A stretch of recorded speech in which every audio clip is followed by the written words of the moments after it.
Welcome to This Explainer. So, today we're diving into a story you probably think you already know inside out, but we're going to look at it through a totally different lens. We're talking about the Titanic, right? But not just the tragedy itself.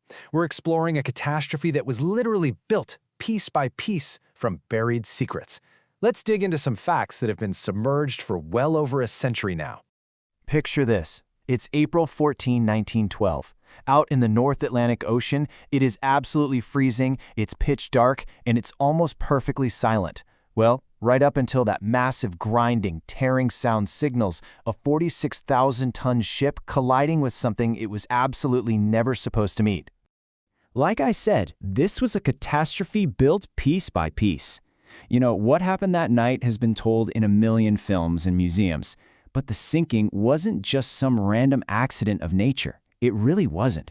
It was a disaster forged by pure arrogance, ignored warnings, and just deeply rooted human negligence. Honestly, decisions made long before the ship ever even touched the water are what doomed it. So let's start breaking down these secrets. Part 1. A catastrophe by design. The ignored warnings. 6. That is the exact number of distinct iceberg warnings the Titanic received on the very day it sank. Not one, not two, but at least 6 warnings from other vessels in the area. Ships like the Baltic, the America, and the Californian were all radioing in, basically saying, hey, there are massive ice fields directly in your path. And yet, the ship just kept going. So why on earth did they keep going? Well, it really came down to 3 things: speed, reputation, and pride.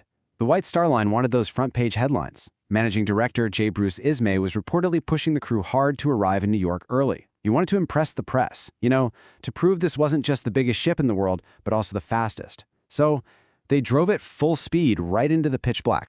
And this part is just wild. When the wireless operator Jack Phillips received a final, super urgent warning from the SS Californian, his reported reply was literally just, "Shut up, I am busy."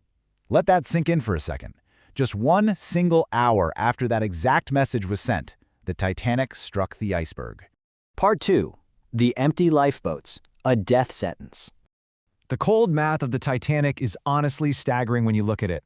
There were 2,224 people on board that night, but the lifeboats only had the capacity to carry 1,178.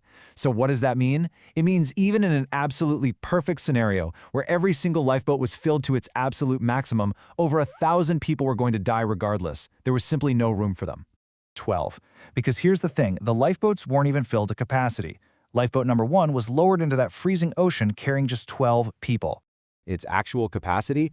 40. 40 people could have fit in there. So why did this happen?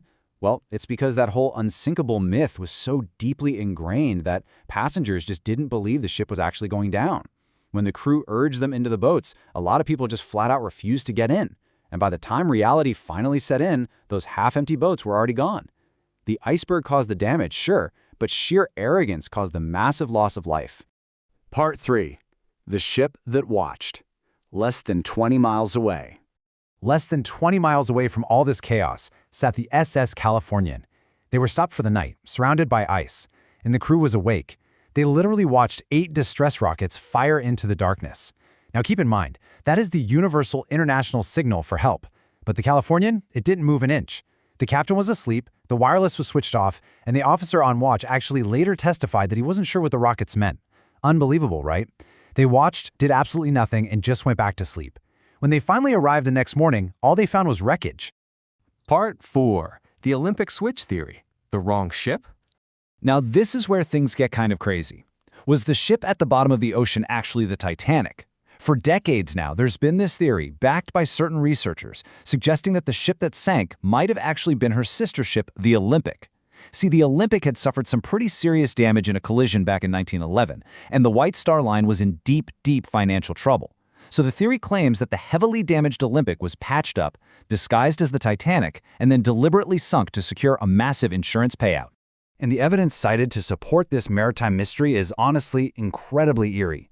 There were reported discrepancies in the hull markings found when the wreck was finally discovered in 1985. On top of that, there were sudden last-minute changes made to the ship right before departure. But the biggest red flag? J.P. Morgan, one of the wealthiest men in America and the actual owner of the ship, canceled his ticket just days before sailing. And he wasn't alone. Several other wealthy businessmen did the exact same thing. Now, to be clear, officially investigators have largely dismissed this theory, but you have to admit, it remains one of the most enduring and fascinating mysteries surrounding the wreck. Part 5. The Cruel Class Divide. Who lived and who died? The sinking of the Titanic acted as this really dark mirror held up to society. The third-class passengers, so we're talking immigrants, working families, the poorest folks on board, they were physically separated from the upper decks by locked gates. It's horrible to think about, but when the ship began to sink, navigating through these labyrinth-like barriers was nearly impossible, and many were actually actively prevented from reaching the lifeboats until it was just way, way too late. And the devastating reality of those locked gates, it's laid completely bare when you look at the survival rates. Think about this. 60% of first-class passengers survived. That number drops to 42% for second class, and for the third-class passengers, a devastatingly low 25% survived. These numbers, they represent a quiet mathematical cruelty of the class divide that night. But you know, even in the midst of all that cruelty, there was also some truly profound heroism. The crew who worked the lowest decks, the guys down in the engine rooms and the boiler rooms, they faced an almost certain death sentence. But they stayed right at their posts. They kept the lights on, and they kept those water pumps running, buying precious, precious time so that others could escape. They knew exactly what they were doing, and they did it anyway. Ultimately, the ocean took the ship, but it couldn't take the truth forever. Over 1,500 people died that night, and it wasn't just because of an iceberg. It was because of ignored warnings, half-empty lifeboats, a nearby ship that just didn't move, and a class system that literally dictated survival.